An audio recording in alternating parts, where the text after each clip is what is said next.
You know, as a fan of North American League of Legends, I've always wondered, what exactly does rock bottom look like?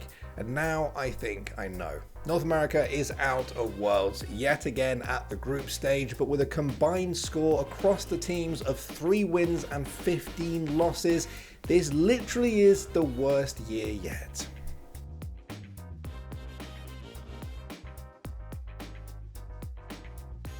Alright, just a quick reminder before we jump into this video that we have very cool new merch. It's on your screen right now. You can see some of us modeling it, a whole bunch of clothing for you to check out. My personal favorite is the Touch Grass hoodie. A, because it looks dope, but B, because it's a nice reminder that I need to touch grass sometimes.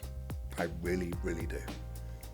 You can find a link to everything we brought out recently in the description box below. Alright, I think it's fair to say that NA fans, as crazy or as mentally fragile as they may have become over the past few years, were certainly looking forward to this tournament. This was the year that Worlds finally returned to North America after a 5-year absence. That's pretty hype. Unfortunately, it was also a competitive disaster for the region. Now, North America not doing too well at Worlds shouldn't really be a surprise to anyone. The furthest the team has got in recent years was back in 2018 when Cloud9 made it to semi-finals. Before that, you'd honestly have to go back to the 2011 Season 1 finals when only 8 teams were in the tournament. None of them were from China or Korea, and of the 3 North American teams, none of them made it to the final. The point is, North American League of Legends fans have learned to lower their expectations every October and take individual wins against other regions as small victories. And at this point, it's safe to say that morale among NA fans was at an all-time low. So, when you lose, reminder, you're losing for me. Nay, you're affecting me. And at this point, my lawyers are probably gonna contact these teams. And amazingly, they actually failed to take down a single tier 2 turret in the first week in any of those 9 games, which everyone was talking about this. It's a pretty stunning stat. I know it's cherry picked, but not a single tier 2 turret. That's actually crazy. Anyone who's played against 5 Smurfs will know that feeling, but you don't expect to see that in pro play.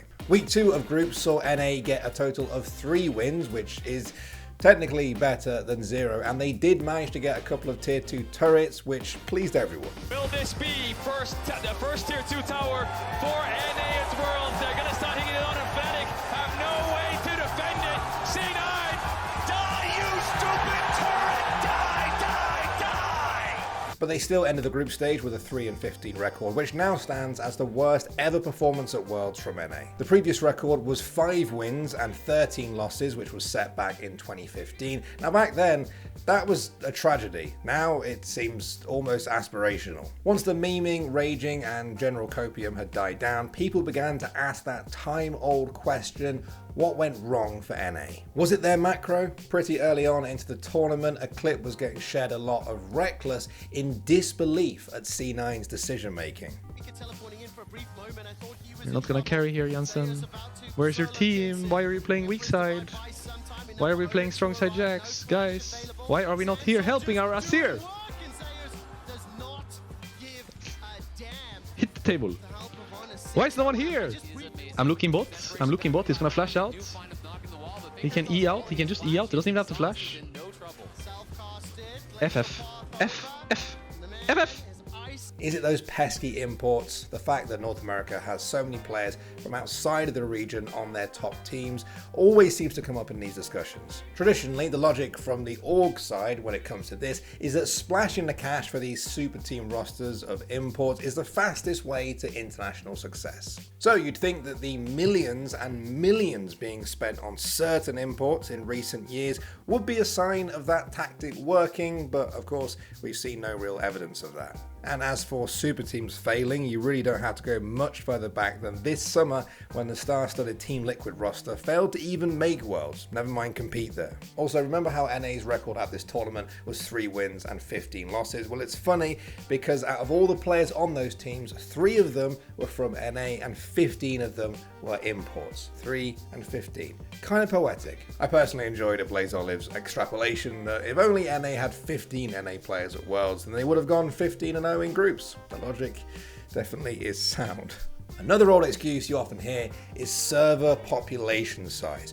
Europe has more players than us, China dwarfs everyone. This is true, but as Crumbs pointed out on Twitter, Korea has less league accounts but a higher total and percentage of people playing ranked. We're not going to dive too much into the whole server population argument. There's obviously a whole bunch of data to look at for that, but generally speaking, it doesn't really add up. But it doesn't explain Korea's success at Worlds, for example, and it certainly doesn't explain why NA has failed to register more than a single top 4 finish at Worlds in a decade of tournaments. In a recent stream by LCK legend Cloud Templar and translated by Reddit user Wuche, Cloud Templar talked about imports being localized in the LCS after one season and then being unable to perform afterwards. Now that makes it seem like it's something inherently within the culture that's affecting not just players that were born and raised here, but players that were brought into this ecosphere. It could be the practice culture, it could be the scrim culture, it could be the wider culture that they live in. But something is obviously affecting both domestic and imported players to the point where the gap between North America and the rest of the world is becoming very apparent for some people very early on into games. Yeah. I would say the number one thing that is lacking from the NA teams at Worlds right now that is just so obvious to see is we can't lane. Our bot lanes are just getting run over. Every single game I'm watching the LCS bot lanes sit under their turret, screaming for dear life. Like they either forgot how to lane by losing too many scrims, or they just don't know the matchup, don't have the right champion pools. For Mark Z, one of the clearest indicators of the international gap at Worlds this year has been the goal difference at 15 in a lot of these games. Now that is usually one of the clearest indicators of how well a team is doing in the early game. But just looking at this year's goal difference at 15, all 8 teams of the top half, because there's 16 teams, so top half or 8, bottom half, whatever. The top 8 teams were all LPL and LCK representatives, and they were the only ones with a positive goal differential at 15. All the other teams had negative goal differentials at 15. Quick side note, I do want to say I understand the irritation at Riot from some people within the league community that there's still only 2 major international tournaments a year, MSI and Worlds. For NA fans, it especially sucks because you watch the region's teams work all year towards this grand event that's supposed to be the pinnacle of the season, only to see them get absolutely smashed in as little as 6 best of ones. For a lot of North American fans, you're lucky to see your team play a single international best of 5 a year, and this frustration from fans only creates more pressure on teams to perform. The weight of 12 months comes down on the players and fans alike at Worlds. Now, of course, that's not unique to NA, but it certainly doesn't help what is already a complicated situation. Having Worlds as this singular focal point in the calendar is pretty hype in some ways. You're not diluting all the excitement, but yeah, it creates a mad amount of pressure. But getting back to NA at Worlds this year for a second, it finally felt like the region ran out of its supply of hopium after years of overuse. This year, it felt like North American fans were disappointed, sure, but not that surprised. Maybe surprised at just how badly the beating was, but yeah, overall, not that shocked. Perhaps expectation is finally starting to meet up with reality. It's up to you whether you think that's a good thing. Guys, let's not get it fucking twisted, okay? None of the Western rosters are going to be favorites against Eastern teams. None. None of them are favorites in a best of 5. 0. And also, there's no team that's going to fucking create a Western roster that is going to be a favorite against Eastern teams. There's none.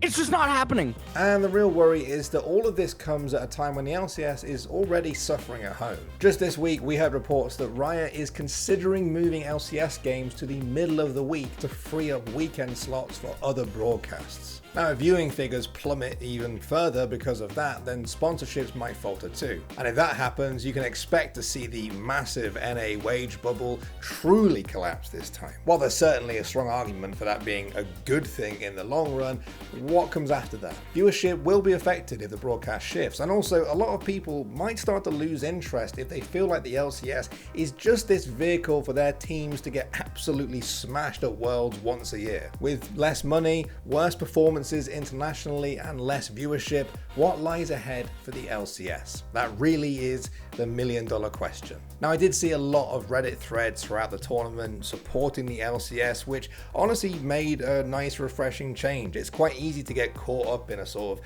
bandwagon of picking on the players and teams and complaining, but there's definitely people out there that are true blue LCS fans till they die, and that's kind of nice to see. It's refreshing. But how are you enjoying Worlds? What did you think of NA's performance, and is there any light at the end of the tunnel?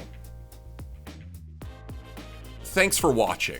If you want more content like this, hit the sub button and ring the notification bell. For unique bite-sized videos you won't find anywhere else, hit us up on our Twitter, Instagram, Facebook, and TikTok.